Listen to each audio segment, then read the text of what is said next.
Halo pemirsa Cokro TV, saya bersama Mr. Q lagi nih. Selamat datang ke Cokro, Mr. Q. Thank you, Mas Hal. Ini kita tentu saja tetap ngomong politik ya. Ya. Meskipun saya lihat ya, belakangan ini kanal-kanal yang spesialis politik ya, Topol, Unpacking, terus Seruput Cokro, itu kok makin lama makin melandai ya, views-nya ya, engagement-nya. Jadi ini tadinya kan kalau Mr. Q pasti ratusan ribu, apa gitu. Siapa Fahri, apa gitu. Tapi belakangan melandai ini. Kalau bahasa Bugisnya, wiswayahe. Oh, wiswayahe. Ya bahasa Bugis itu ya. Bahasa Bugis. Jadi justru sudah saatnya. Justru itu pertanda baik, Mas. Baik. Karena kan pemilu udah selesai, jadi atensi orang sudah bukan kepada kompetisi lagi. Sama dengan Piala Dunia sepak bola. Begitu Piala Dunia sepak bola, penonton bola tuh tinggi. Selesai turnamen sepak bola, ya tentunya atensi akan menurun. Orang tetap nonton sepak bola, tapi ya nonton liga kan, pertandingan liga. Yang tentu saja publik move on gitu sebetulnya ya. Publik udah move on. Gitu. Jadi menurut saya sih sebetulnya itu adalah kabar baik dan sangat-sangat wajar. Artinya yang ribut-ribut ini memang cuman elit saja atau bocor halu atau akun bocor halu yang pluralnya halus. Halus atau memang orang-orang yang memang ya suka politik atau memang militan atau di sekali. kanal ini di X yang pasti ramai itu kan. Sangat kecil sih anunya pesertanya, tapi orangnya itu aja tapi rame terus. Nah, tapi gini, meskipun kita menyadari melandainya tema politik tapi menurut saya ada satu tema yang menurut saya menarik untuk kita bahas karena ini temanya diletakkan dalam kanvas yang luas, yang lebih besar. Saya berangkat dari pernyataan Gus Ulil Absar Abdallah, statusnya di X tentang bagaimana dia melihat politik Indonesia secara umum. Nah, dia kan melihatnya ada dua mazhab nih, mazhab utama, mazhab Q, dia merefer kepada Qodari, dan mazhab SM, dia merefer ke Gus Ulil mengacu kepada Saiful Mujani, SM gitu. Nah, mazhab SM menurut Gus Ulil itu adalah yang menekankan tentang the decline of democracy dalam konteks politik Indonesia. Jadi ini nadanya adalah demokrasi mengalami penurunan. Jokowi ini penyebab dari pembegalan konstitusi, terus kemudian situasi politik Indonesia itu mengalami degradasi demokrasi dan munculnya fenomena kartel. Jadi partai-partai ini merapat ke pemenang dan ini kemudian menjadikan tidak adanya oposisi yang sehat. Jadi tidak ada check and balances itu karena tadi demokrasi mengalami kemerosotan. Itu mazhab SM kata Ulil. Di sisi lain ada mazhab Q, mazhab Qodari yang menyatakan demokrasi itu kan hanya wasilah, sarana untuk mencapai sesuatu yang lebih besar yaitu kemajuan Indonesia, percepatan kemajuan Indonesia. Jadi penekanannya di sini adalah order. Political order, keefektifan pemerintah, dan tujuannya adalah untuk tadi mencapai progres. Nah, gitu. Jadi ini dua mazhab yang menurut Ulil sama-sama valid. Tapi Ulil lebih condong ke yang kedua, mazhab Q. Karena bagi dia mazhab Q menunjukkan bahwa apa yang disebut Ulil sebagai multiple maslahat itu harus dilihat sebagai prioritas. Multiple maslahat itu artinya ya kebajikan itu, kemaslahatan itu nggak hanya demokrasi, tapi ada hal-hal lain juga penting untuk jadi patokan dalam melihat Indonesia. Ini pengantar saya kepanjangan sebenarnya. Nggak apa-apa. Memang ini persoalan yang kompleks. Mungkin juga terlalu pendek. Itu kira-kira yang ditulis oleh Ulil. Nah, Ulil sudah membahas, Gus Ulil sudah membahas soal ini di Seruput. Mungkin pemirsa bisa melihat di konten beberapa bulan lalu. Beberapa minggu lalu lah gitu. Nah, saya ingin mendengar pendapat Mr. Q sendiri. Gimana melihat persoalannya ini? Ya, pertama terima kasih kepada Mas Ulil telah menyederhanakan hal yang kompleks dengan sangat baik. Mas Ulil itu seorang penulis yang prolific, pembicara yang rasional, berwawasan, dan penjelajah ide. Dan penjelajah ide. Saya kira kita memang perlu orang-orang seperti Mas Ulil untuk membantu menavigasi permasalahan, ide-ide, dan membaca situasi dan kondisi bukan hanya dalam negeri tapi juga luar negeri. Gitu. Jadi saya kira kita beruntung punya tokoh intelektual seperti Mas Ulil. Saya sendiri nggak pernah menyangka bahwa saya itu dibaca seperti itu. Nggak pernah punya pretensi atau udah gitu jadi nama mazhab lagi. Iya, saya nggak pernah menyadari, nggak berpretensi gitu. Saya cuma menyampaikan apa yang saya yakini, saya pikirkan, dan itu kombinasi antara pengetahuan, wawasan, ide, dan aktivisme kan sebetulnya. Gitu. Jadi saya waktu kuliah memang aktif di kelompok studi, tetapi saya juga di HMI, saya juga orang yang terlibat dalam kegiatan politik dan pembuatan kebijakan politik sehari-hari walaupun dari luar, dan saya menyadari bahwa memang semua ide itu harus punya kaki. Gitu. Nah, kalau yang pertama mungkin komentar saya. Pertama, saya tidak melihat demokrasi itu cuma sebagai wasilah. Menurut saya memang itu hal yang penting. Gitu. Demokrasi itu kalau disederhanakan buat saya itu ada 2 elemen. Nah, terus terang ini bacaan saya waktu sekolah di Inggris dulu 20 tahun yang lalu. Ada penulis Inggris namanya David Beaton. Dia mengatakan ada 2 sisi demokrasi, 2 elemen demokrasi. Pertama, political control. Yang kedua, civil and political rights. Nah, demokrasi itu penting karena dia menjamin atau dia memberikan civil and political rights. Seperti hak memilih, hak dipilih, kebebasan berbicara. Hal-hal yang menurut saya memang penting. Gitu. Ya, saya orang yang berpendapat bahwa kebebasan berbicara, kebebasan untuk memilih, kebebasan untuk dipilih, itu penting gitu loh. Orang tuh perlu diberikan kesempatan untuk bisa menjadi pejabat publik misalnya. Masyarakat lepas dari sukunya, agamanya, jenis rambutnya, warna kulitnya, ya harus diberikan kesempatan. Gitu. Ya ini kan pandangan nasionalis lah ya. Kita sebagai sebuah bangsa, ya selama kita adalah warga negara Indonesia, ya kita berhak untuk untuk memilih gitu. Dan berhak untuk menjadi pemain sepak bola. Kan belakangan kan ada wacana kontra terhadap pemain naturalisasi kan. Oleh Rocky Gerung itu. Ini Indonesia palsu karena ini naturalisasi. Enggak, menurut saya enggak palsu. Itu juga contoh ya bagaimana seorang Rocky Gerung mengatakan naturalisasi itu Indonesia palsu ya. Sementara publik mayoritas Indonesia itu justru menganggap timnas ini ya milik kita. Betul. Gitu loh. Betul. Jadi Rocky ini mewakili siapa gitu loh. Ini kayak soal bagaimana antara seperti survei indikator itu loh. 85% publik milih kepuasannya pada Jokowi tinggi gitu ya. Sementara yang gaduh di X gitu kelihatannya kok seakan-akan jadi begitu masif serangannya gitu. Ya setelah dia mengucapkan janji dan sumpah setia sebagai warga negara Indonesia dan disahkan sebagai warga negara Indonesia, ya dia sudah berhak untuk dia sudah jadi orang Indonesia dan dia berhak untuk mewakili Indonesia. Jangan dibuat dikotomi lagi. Betul. Dan juga terutama karena masyarakat bangga kok dengan timnas gitu. Kenapa ini dipersoalkan? Tapi ini digression ini. Kita kembali ke laptop. Isunya utama. Tapi menurut saya ini termasuk civil and political kan and sport right.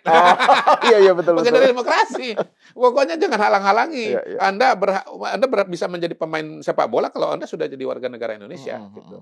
Nah, political control, bahwasanya kekuasaan itu perlu ada perimbangan, itu juga menurut saya substansi. Itu juga maslahat, bukan wasilah ya. Sorry, itu substansi. Mungkin soal istilah demokrasi wasilah ini memang kalau tidak salah ya dalam pernyataan Gus Ulil di status X-nya itu ada dia nyebut itu. Tapi kalau ketika kita ngobrol itu ini supaya fair dengan Gus Ulil juga. Yang dia maksud adalah bahwa demokrasi itu sudah menjadi the only game in town. Itu sudah menjadi milik kita, nggak nanti mungkin kita masuk ke sana. Nggak mungkin hilang ini gitu. Jadi mungkin bukan wasilah istilah yang tepat ya. Bahwa menurut Gus Ulil, penganut Mr. Q itu, mazhab Mr. Q menyatakan bahwa demokrasi itu sudah ada, jadi jangan khawatir. Tapi jangan satu-satunya dong, gitu. Jangan semua kita ngelihat kalau maslahat itu banyak, maslahat yang lain bukan banyak. Bukan cuma satu, gitu. maslahat itu banyak. Ini gitu salah satu saja gitu. Jadi itu kayak saya percaya bahwa kepemimpinan itu dalam konteks era modern dia akan mencapai bentuk terbaik kalau ada banyak pemikiran, ada masukan, ada kritikan. Gitu. Dan secara mekanisme psikologi politik, saya sudah jelaskan di episode sebelumnya, bahwa kita tidak mungkin memuaskan semua populasi. Dan populasi itu perlu representasi. Dan itu adalah oposisi. Gitu loh. Jadi saya menerima bahwa political control itu diperlukan dalam bentuk apa? Adanya pembagian kekuasaan eksekutif, legislatif, yudikatif gitu. Dan itu memang perlu. Termasuk sampai titik di mana jangan sampai yudikatif pura-pura atau berpretensi menjadi lembaga legislatif sebagaimana kritik saya kepada Mahkamah Konstitusi. Karena itu akan menimbulkan anarki gitu loh. Jadi saya mengkritik MK itu membuat norma baru atau menulis pasal-pasal, sebetulnya itu adalah bagian dari advokasi demokrasinya saya. Mungkin ada yang ngeliat, wah kok dari anti demokrasi? Karena mengkritik MK. Mohon maaf, MK itu pelanggar demokrasi. Kalau kita kembalikan kepada teori demokrasi yang sesungguhnya. Karena dia mengerjakan tugas yang bukan tugasnya dia. Dia membuat norma baru, membuat undang-undang. Padahal dia harusnya kan memutus ini sesuai konstitusi atau enggak. Betul. Gitu ya. Kalau misalnya dia putuskan bahwa itu melanggar konstitusi, undang-undang melanggar konstitusi, dia putuskan saja ini melanggar konstitusi, pasalnya tidak berlaku. Tapi revisi terhadap pasal tersebut kembalikan kepada pembuat undang-undang, yaitu DPR. Gitu loh. Jangan bikin sendiri. Jangan bikin sendiri. Dengan segala sok taunya, dengan segala self-righteousness-nya gitu loh. Dengan segala asumsi infalibilitasnya. Seolah-olah MK itu nggak can do no wrong. Gitu. Nggak bisa MK. Siapa yang mengatakan Anda itu nggak boleh salah? Di ayat suci nggak ada, di undang-undang dasar juga nggak ada. Gitu. Jadi Anda menobatkan diri Anda sendiri sebagai orang yang paling tahu segalanya dan paling benar. Gitu. Dan itu sendiri menurut saya bertentangan dengan konsep demokrasi. Gitu. Nah, yang saya jadikan atau yang membuat saya mungkin berbeda dengan teman-teman adalah pertama, soal demokrasi kita ini kemudian dianggap menurun. Dengan misalnya dengan adanya keputusan Mahkamah Konstitusi. Saya nggak setuju dengan itu. Karena saya melihatnya sebagai proses hukum dan proses politik termasuk proses demokrasi biasa. Kenapa saya sebut sebagai proses demokrasi biasa? Pertama, ada orang yang merasa civil and political rights-nya dilanggar. Boleh nggak dia mengajukan judicial review? Boleh. Apa bedanya yang diajukan oleh Saki Biru itu ke Mahkamah Konstitusi soal usia wakil presiden, calon wakil presiden, dengan yang dilakukan oleh Adnan Purihta Limpo. Ketika ada undang-undang yang mengatakan bahwa keluarga tidak boleh maju sebagai kepala daerah. Nah, Adnan waktu itu begitu dekat dengan pilkada, dia mengajukan gugatan ke Mahkamah Konstitusi. Tolong, wahai Mahkamah Konstitusi, saya ini tidak memilih menjadi anaknya bupati. Tidak memilih bahwa paman saya juga bupati. Tidak memilih bahwa kakek saya bupati. Kok tiba-tiba undang-undang melarang saya maju bupati? Itu proses biasa saja. Orang merasa civil and political rights-nya terhalang oleh undang-undang. Jadi sebetulnya Adnan Saki Biru itu menjalankan hak demokrasinya. Yang kedua misalnya, ini kenapa begitu dekat dengan pemilu? Baru kemudian diutak-atik atau mengajukan gugatan. Loh ya kebutuhannya baru ada pada waktu itu. Kalau jauh-jauh hari, orang kan belum tentu kepikiran. Karena masih ngurus hal yang lain-lain gitu loh. Nah yang kedua, ya situasi dan kondisinya juga waktu itu mungkin membutuhkan adanya jawaban atau adanya solusi. Gitu. Lalu kita bawa, kalau kita bicara Mahkamah Konstitusi, ya Mahkamah Konstitusi itu punya mekanismenya sendiri. Ada 9 hakim. 9 hakim punya pemikirannya masing-masing. Termasuk misalnya disalahkan siapa ketua MK pada waktu itu, Anwar Usman. Sang paman, ya kan? Dianggap dia nggak boleh mengadili kasus yang berkaitan dengan kepentingan keponakannya. Ingat, yang mengajukan gugatan itu bukan ponakannya. Orang lain. Saki Biru bahwa kemudian itu berimplikasi kepada ponakannya, iya, tapi itu berlaku juga buat semua orang. Itu membuat norma, bukan bicara orang per orang gitu. Saya mau tambahkan lagi, dalam kajian-kajian sebelumnya sudah pernah juga Mahkamah Konstitusi itu mengadili pasal-pasal yang berkaitan dengan kepentingan hakim Mahkamah Konstitusi itu sendiri, usia hakim konstitusi. Pernah juga mengadili pasal-pasal yang berkaitan dengan kepentingan lembaga Mahkamah Konstitusi. Di mana Mahkamah Konstitusi misalnya tidak mau diawasi oleh Komisi Yudisial. Ya. Nah, Ya MK sendiri memutuskan kami nggak boleh diawasi oleh Komisi Yudisial. Lah itu nggak diributin. Kenapa sekarang yang soal satu ini diributin gitu loh. Jadi ini sebetulnya proses-proses politik yang terjadi, Mas, gitu. Jadi buat saya, yang buat orang itu masalah, buat saya sebetulnya bisa dijelaskan bahwa itu proses yang biasa saja. Tidak terjadi decline demokrasi di sana. Dan ini memang kemudian kan memang titik baliknya itu titik balik persepsi kalangan civil society lah ya terhadap Jokowi itu kan memang kasus MK itu kan. Terus kemudian kan narasinya pembegalan konstitusi gitu kan. Jadi Jokowi ini melakukan segala cara untuk agar supaya dirinya dan keluarganya itu nanti aman di masa depan gitu ya. Terus anaknya ini kan konstruksi. Narasinya begitu. Narasi yang dibangun dalam konteks pertarungan politik. Dan itu yang menurut saya harus dijelaskan. Antara substansi dengan framing dalam konteks pertarungan politik itu harus mampu dibedakan oleh populasi. Nah, kembali lagi soal penurunan demokrasi. Ya, memang terjadi penurunan 2022-2023. Dalam indeksnya Economist Intelligence Unit dari 6,7 menjadi 6,5. Turun 0,2. Tapi kemudian apakah kemudian berarti Indonesia tidak demokratis lagi? Kan enggak. Saya kan sudah jelaskan di episode sebelumnya bahwa kategorisasi negara dalam lembaga Economist Intelligence Unit itu ada 4. Full democracy, flow democracy, hybrid regime, dan authoritarian. Turun 0,2 pada angka 6,7 itu masih demokrasi, tapi flow demokrasi. Belum full demokrasi. Tapi tidak turun jadi hybrid demokrasi, apalagi authoritarian. Ini kan seolah-olah gara-gara kasus MK, Indonesia itu jatuh ke jurang authoritarian. Itu salah, bos. Anda ini sebetulnya baca nggak laporan dari Economist Intelligence Unit itu? Bagaimana Anda berasumsi bahwa dengan adanya Mahkamah Konstitusi, Indonesia turun dari flow demokrasi menjadi otoritarian yang ranking paling bawah. Kategorisinya masih sama. Nah, balik lagi, kalau bicara nilai demokrasi, indeks demokrasi yang dibuat oleh Indonesia sendiri, BPS, itu angkanya dari 80 ke 79. 80, 79 mah sama aja. Nggak ada bedanya itu. Kalau kita bicara pembulatan ya 79 ya 80 sama aja itu. More or less saja. Gitu, Mas. Itu satu ya. Yang kedua, kalau kita bicara demokrasi di Indonesia, saya setuju dengan poinnya dari Mas Ulil. Bahwa ini sudah nggak mungkin dicabut lagi dari demokrasi. Demokrasi itu sudah menjadi nggak mungkin dicabut lagi dari Indonesia. Nggak dicabut lagi dari Indonesia.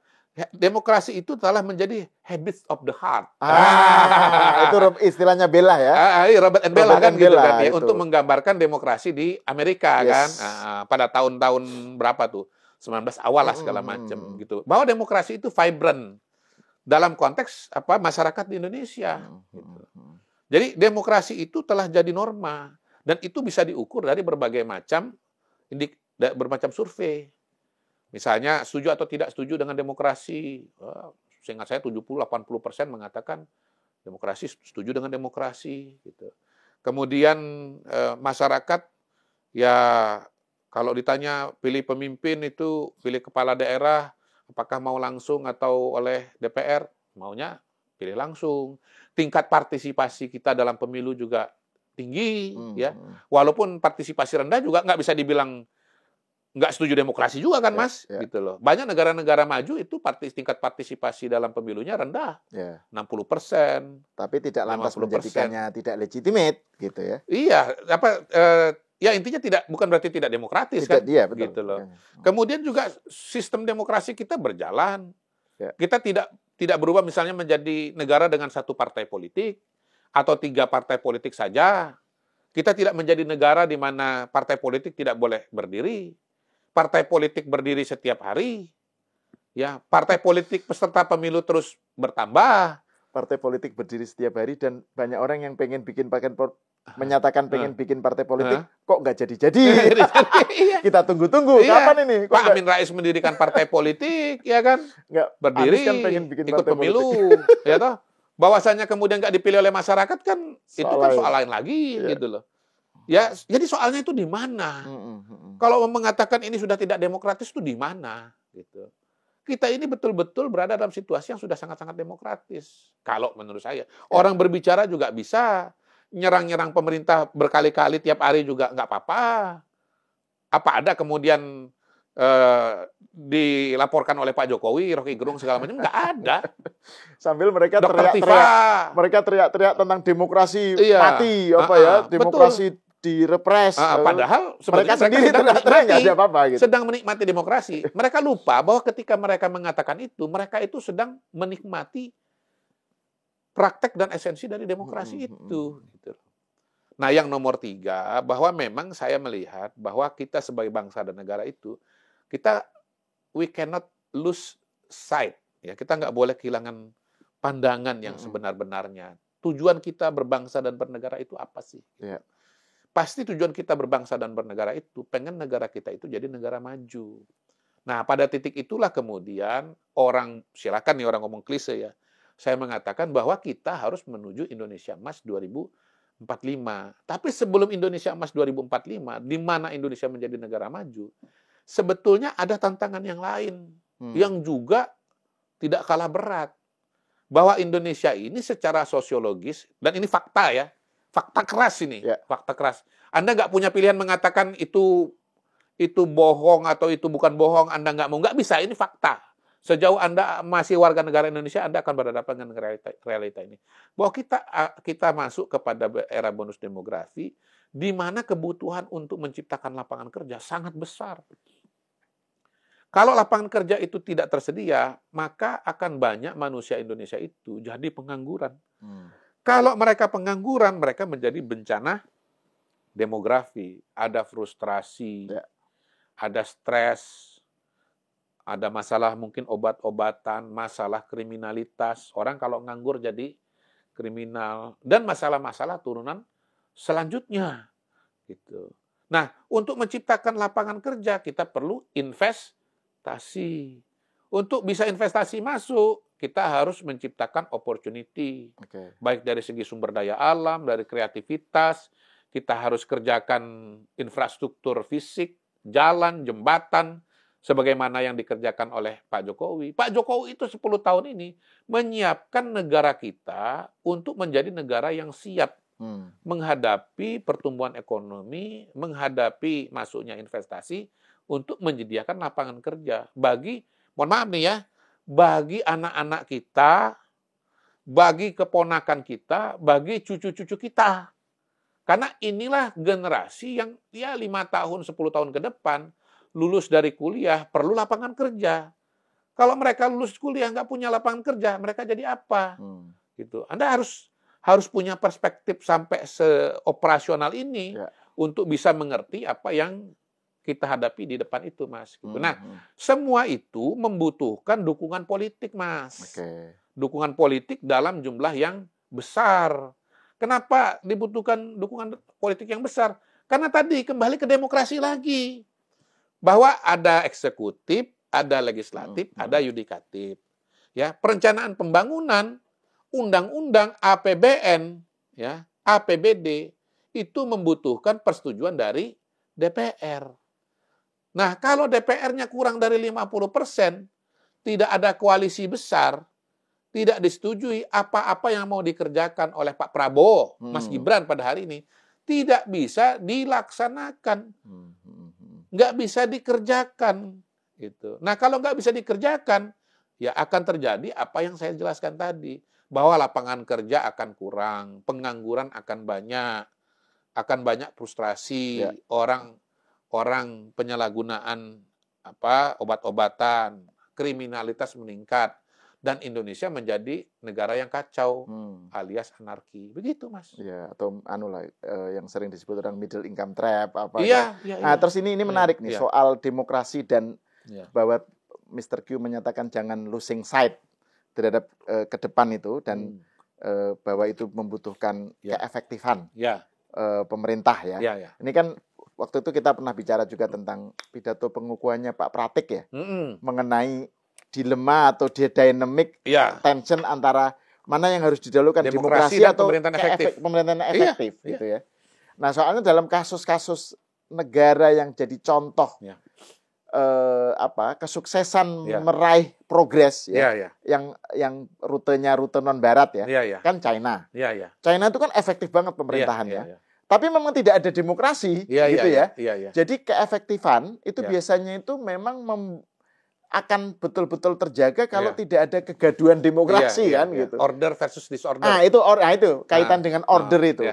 Nah, berarti dalam konteks Indonesia ini kan bagaimana menavigasi antara demokrasi dengan order itu? Itu dia tantangan setiap pemimpin kita. Bagaimana dalam sebuah sistem demokrasi yang vibrant seperti Indonesia, bagaimana dalam sebuah negara dengan sistem demokrasi tapi multi partai seperti Indonesia, kita tetap bisa mencapai sebuah efektivitas atau order. Pertama-tama saya apresiasi dulu ya kepada Pak Pratik ya. Memang beliau ini profesor dalam tataran akademik dan juga profesor dalam tataran operasional implementasi. Profesor dalam tataran akademik dia kan karena guru besar ilmu pemerintahan kan di UGM kan. Gitu. Nah, pidato guru besarnya tuh tahun 2009. Oh, oke. Udah lama sekali. Jadi beliau ini visioner, Mas. Kita baru ngomong ini ya, Gus Ulil baru bahas ini 2024. Dia udah bahas itu dari 2009. Dia sudah punya kesadaran, sudah punya perhatian, udah punya alarm bahwa kita itu sibuk dengan ngurusin demokrasi, tapi kita losing sight terhadap manajemen pemerintahan. Sekarang saya ngerti kenapa Pak Jokowi minta Pak Pratik jadi Mensesnek. Iya, dan dia menjadi guru besar dalam praktek dengan menjadi Mensesnek. Mensesnek itu adalah guru besar ilmu politik in practice. Gitu. Bagaimana mengelola negara, mengelola kekuatan politik yang ada, manajemen isu dan seterusnya itu adanya di Mensesnek gitu. Jadi ya kembali kepada diskusi kita. Jadi kita kalau bicara pemimpin Indonesia pada hari ini, dia berhadapan dengan dua tantangan. Pertama, tantangan kebijakan publik, teknokrasi, bagaimana supaya tingkat pengangguran menurun, bagaimana menciptakan lapangan kerja, bagaimana mencapai pertumbuhan ekonomi setinggi-tingginya. Karena katanya pertumbuhan ekonomi yang tinggi juga bukan nggak punya sisi negatif ya, gitu. Bukan nggak punya sisi negatif. Iya. Kayak Cina itu kan ekonomi terlalu panas gitu. Pertumbuhan ekonominya 11%, itu berbahaya gitu. Bagaimana menjaga inflasi dan deflasi? Inflasi terlalu tinggi susah, harga mahal, rakyat nggak bisa beli. Ya, terlalu rendah deflasi, katanya ekonomi melemah. Gitu. Pak Jokowi ini saking berhasilnya malah deflasi. Zaman Pak SBY periode pertama inflasi 8%, periode kedua 6%. Pak Jokowi periode pertama 4%, periode kedua 2%. Kalau lanjut lagi turun harga. Malah kemudian katanya produsen bingung, daya beli melemah kan, begitu. Jadi presiden itu hari-hari berhadapan dengan masalah-masalah yang teknis. Bagaimana bisa menyediakan layanan kesehatan bagi sebanyak-banyak rakyat Indonesia. Bagaimana menyediakan layanan pendidikan bagi sebanyak-banyak anak Indonesia. Bagaimana memperbaiki kualitas SDM. Bagaimana mengatasi stunting. Bagaimana caranya supaya IQ orang Indonesia jangan rendah lagi gitu kan. Makan bergizi gratis. Bagaimana supaya makan bergizi gratis bisa dilaksanakan di seluruh Indonesia. Menjangkau 83 juta kepala di seluruh Indonesia. Itu masalah-masalah teknokrasi yang dihadapi oleh kepala negara tuh, oleh kepala pemerintahan. Tapi di sisi yang lain, dia juga harus bisa menggalang kekuatan politik agar apa-apa yang dia lakukan pada sisi teknokratis itu bisa terlaksana dan mendapatkan dukungan politik. Karena dia nggak bisa tanda tangan sendiri, Mas. Dia ini diawasi oleh DPR. Betul. Dia ini diimbangi, di counterbalance, checks and recheck oleh DPR, Mas. Jadi bagaimana DPR yang beragam itu bisa setuju dengan ide dan gagasan dia? Ya pasti dia melakukan konsolidasi lah, Mas. Pasti dia menggalang dukungan, pasti dia buat parlemen. Pasti dia bikin koalisi Indonesia Maju dalam kasusnya Pak Prabowo, atau misalnya dalam kasus Pak Jokowi one on one dengan masing-masing ketua umum.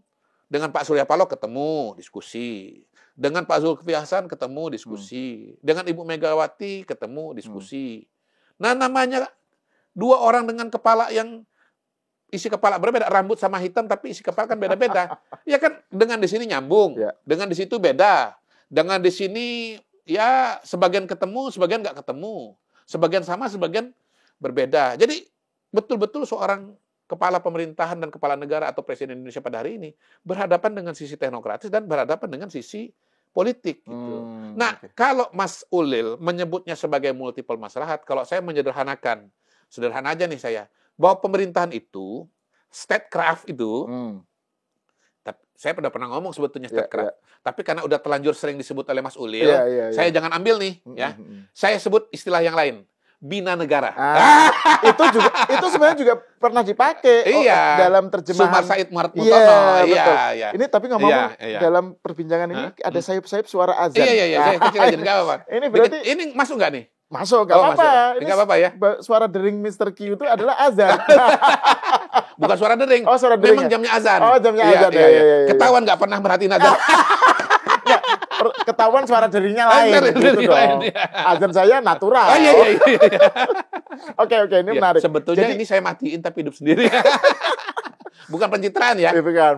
Walaupun di luar pasti bilang, kok dari pencitraan kan? Bukan flexing. Bukan flexing azan. Bukan flexing agama, bukan. Nah, itu menarik tuh istilah statecraft sebagai usaha bina negara ya. Iya. Sumar Said Muartono itu. Anda harus tahu bahwa bina negara itu ada sisi demokrasinya, ada sisi teknokrasinya, Mas. Itu Mas yang mau bilang. Ya. Anda jangan cuma lihat sisi demokrasinya saja, jangan cuma lihat sisi politiknya. Jangan sampai upaya untuk mengkonsolidasi dukungan politik ini Anda anggap sebagai decline of democracy. Iya betul. Anda anggap sebagai apa? Apalagi istilah-istilah yang lain? Ini kartel tadi itu. Sebagai kartel. Jadi ini juga salah satu kritik kan terhadap Jokowi dan juga kabinet koalisi gemuknya Prabowo gitu kan. Kalau tadi kan narasinya Mr. Q kan bahwa untuk keefektifan kebijakan publik dan pemerintah itu terlaksana membutuhkan dukungan parlemen. Dan itu artinya Pak Jokowi menggalang dukungan parlemen melalui partai-partai tadi kan. Karena kan katanya dulu waktu awal-awal di periode pertamanya kan suka stumble tuh Pak Jokowi. Jadi pengen ada kebijakan itu jadi lama karena harus mempersuasi parlemen dan seterusnya. Makanya belajar dari situ Pak Jokowi mencoba untuk meraih dukungan parlemen dan itu 70% atau berapa kan dukungan parlemen dan itu diteruskan oleh Pak Prabowo melalui Kim atau Kim Plus. Nah, ini kemudian dibaca oleh kalangan skeptis itu sebagai siasat para politisi untuk bagi-bagi kue. Gitu kan. Ini para partai merapat ke kalangan pemenang. Ini nggak sehat bagi demokrasi nih karena kartel ini kemudian akhirnya mereka hanya mikir kesejahteraan para elitnya saja gitu. Menurut Mr. Q gimana? Jadi jebakan untuk menjadi kartel yang bagi-bagi kue kekuasaan itu gimana? Ya itulah menurut saya seninya kepemimpinan itu. Kita itu kan begini, kita ini kan berhadapan dengan manusia. Manusia itu makhluk yang di dalamnya ada sisi malaikatnya, tapi ada juga sisi non malaikat. Jangan nyebut setan, setan juga. Udah, malaikatnya setannya. Kayak gini lah, manusia itu ada nafsi-nafsi, ada nafsi-nafsi. Kita harus paham dan kita nggak boleh naif bahwa manusia itu, bahwa politisi, bahwa ketua partai itu juga adalah orang dengan aspirasinya masing-masing. Nah, kemampuan untuk membaca aspirasi, kemudian mencari titik temu antara teknokrasi, kebutuhan pemerintahan dengan agenda-agenda pribadi itu nggak boleh dinafikan dalam politik. Ada kecenderungan bagi sebagian kalangan mungkin akademisi atau orang-orang yang bergerak di kampus, di lembaga penelitian, para aktivis untuk mengabaikan lah, untuk nggak melihat sisi itu. Pokoknya ini harus begini. Itu. Dunia tuh nggak bekerja berdasarkan mekanisme itu, bos. Gitu. Kalau Anda maunya begitu, nggak ada yang jalan ini nanti barang gitu loh. Ini kebijakan pemerintahan ini nggak akan jalan. Jadi harus ada kerendahan hati untuk mengakui bahwa ada idealisme, ya, ada idealita, tetapi juga ada hal-hal yang bersifat ya bersifat sehari-hari gitu loh. Antara yang di atas itu apa sih? Fana itu lawannya apa? Das Sollen dan Das Sein, ya kan? Antara yang fana dengan yang ukhrawi kan begitu kan? Yang normatif dan yang real. Betul. Yang realistis gitu. Yang realistis gitu. Tapi kita kalau nanti ke sana kan nanti larinya kepada agama nih. Tapi buat saya adalah bahwa Anda harus sadar bahwa untuk memproduksi kebijakan yang efektif, Anda tuh harus melakukan konsolidasi politik. Nah, yang penting adalah konsolidasi politik itu tidak melanggar dasar-dasar demokrasi. Anda tidak buat jadi partai tunggal seperti di Cina misalnya kan. Anda tidak bikin partai ini harus cuma 3 kayak di era Orde Baru gitu. Nah, kalau Anda paksa partainya cuma jadi 1 kayak di Cina atau cuma 3 kayak zaman Orde Baru, maka Anda bisa mengatakan bahwa demokrasi kita ini sudah mati. Gitu. Itulah otoritarianisme. Gitu loh. Nah, tapi ketika ini masih partai politiknya masih bebas, bisa berkompetisi, rakyat bebas memilih, dan kemudian ada pemimpin terpilih, ada partai politik yang menang, ada yang kalah. Ya, ini adalah demokrasi. Jangan Anda katakan ini tidak demokrasi. Dan Anda nggak boleh mencoret sama sekali unsur demokrasi ini. For the sake of the so-called demokrasi itu. Udah biarin aja. Nggak boleh ada koalisi itu. Biar aja tuh masing-masing sendiri. Ya kan? Partai politik itu nggak usah diakomodasi dalam kabinet. Gitu. Pak Prabowo nggak usah deket-deket dengan Pak Jokowi. Nggak bisa, Mas. Nggak bisa. Jadi ini adalah sebuah keseimbangan antara demokrasi dengan teknokrasi. Untuk mencapai apa? Tadi tantangan kita di depan adalah bonus demografi. Tantangan kita adalah bagaimana keluar dari middle income trap. Tantangan kita adalah bagaimana Indonesia menjadi negara maju tahun 2045. Tantangan kita adalah pertumbuhan ekonomi 8%. Tantangan kita adalah meningkatkan kualitas SDM lewat pendidikan, lewat kesehatan. Nah, dan ya, semua itu adalah kombinasi antara 2 hal yang penting ini. Gitu. Jadi, kalau Gus Ulil menyebutnya sebagai multiple demokrasi, mungkin multiple maslahat, saya menyebutnya apa ya?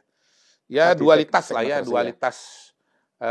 dualitas dari bina negara. Gitu. Nah, ini tapi ini menarik soal multiple maslahat tadi. Kita lihat di episode sebelumnya kan kita menyinggung soal survei indikator ya. Yang ternyata 75% kan tingkat kepuasan terhadap Pak Jokowi.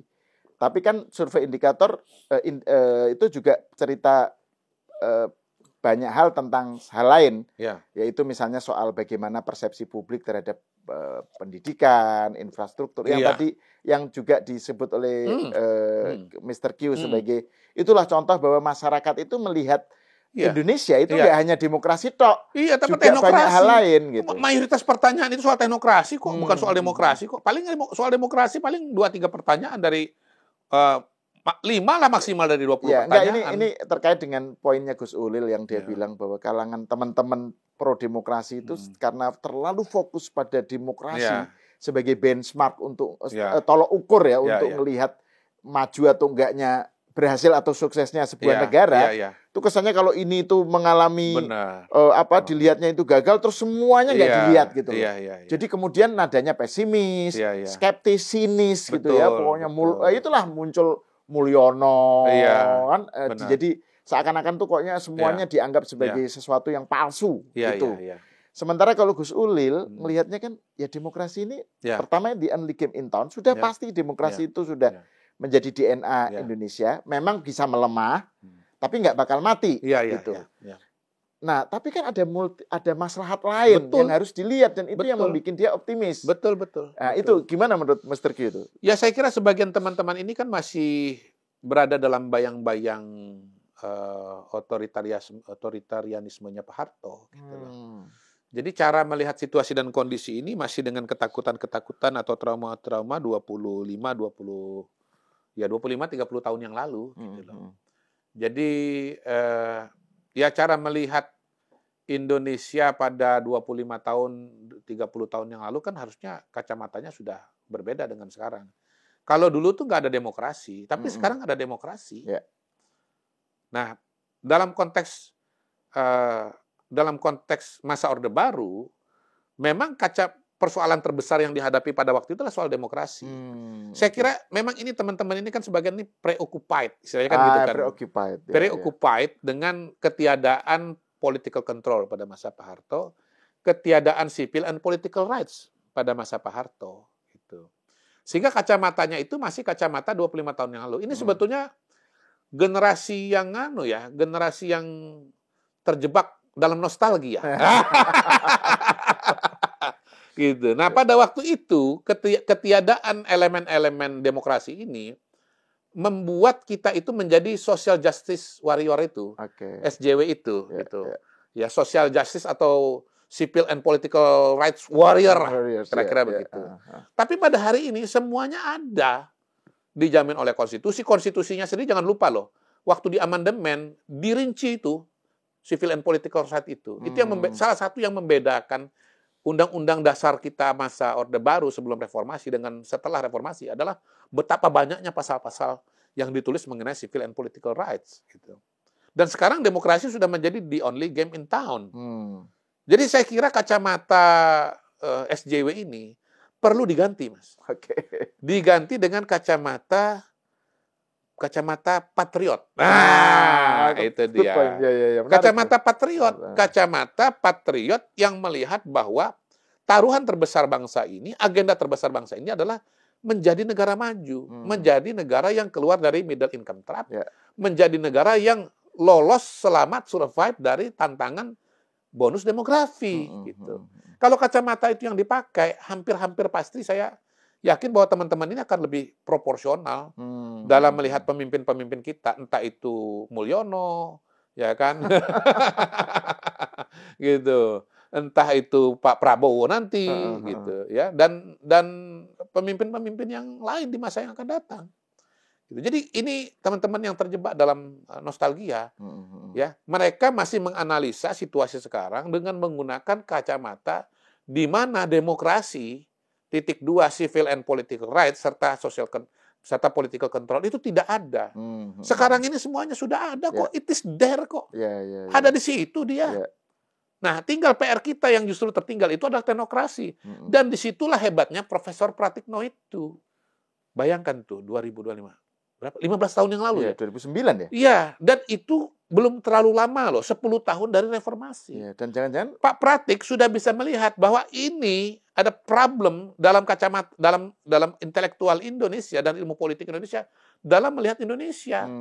Jadi apa istilahnya too much heavy, demokrasi heavy, bukan teknokrasi happy.